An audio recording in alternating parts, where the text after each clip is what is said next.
Welcome back to my channel. आणि या व्हिडिओमध्ये आपण बघणार आहोत की कोणत्या हेअरवरती कोणता हेअरकट चांगला जातो आणि कसा असावा तो हेअरकट. लास्ट व्हिडिओमध्ये सगळ्यांनी छान प्रतिसाद दिलेला आहे आणि आताच्या व्हिडिओमध्ये बघूया की कोणत्या हेअरकट कोणत्या हेअरला करतो. सगळ्यात पहिला आहे कुरळी केस.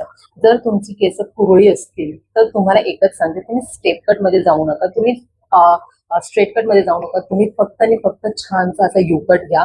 तो एकदम छान उठून दिसणार आहे आणि मॅनेजेबल होणार आहे. काही कर्ली केस असतात त्याच्यामध्ये स्टेप सुद्धा टाकले तरी काही उपयोग नाहीये.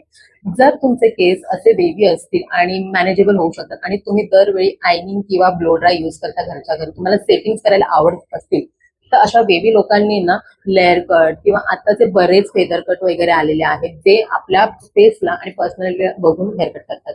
सो अशा हेअरकट मध्ये जावं. आणि ज्यांचे स्ट्रेट केस आहेत त्यांनी तर मला वाटतं फक्त आणि फक्त फेस फ्रेमिंग घ्यावी आणि पाठीमागून यू किंवा डीप बी हा हेअरकट ठेवा.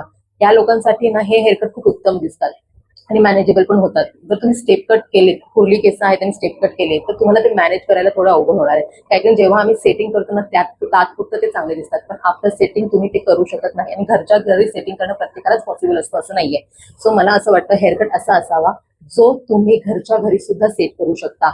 सॅलॉन मध्ये किंवा पार्लर मध्ये हेअरस्टाईलिस्ट सेट करून देतात, पण घरच्या घरी सुद्धा आपल्याला सेट करता आले पाहिजे. सो अशा पद्धतीने हेअरकट झाला पाहिजे. सो नेक्स्ट व्हिडिओ मध्ये बघूया की हेअर बद्दल अजून काहीतरी नवीन माहिती भेटते का. त्यासाठी फॉलो करा, शेअर करा, सेव्ह करा आणि माझ्या युट्यूब चॅनलला सबस्क्राईब करा. भेटूया नेक्स्ट व्हिडिओ मध्ये. Bye bye.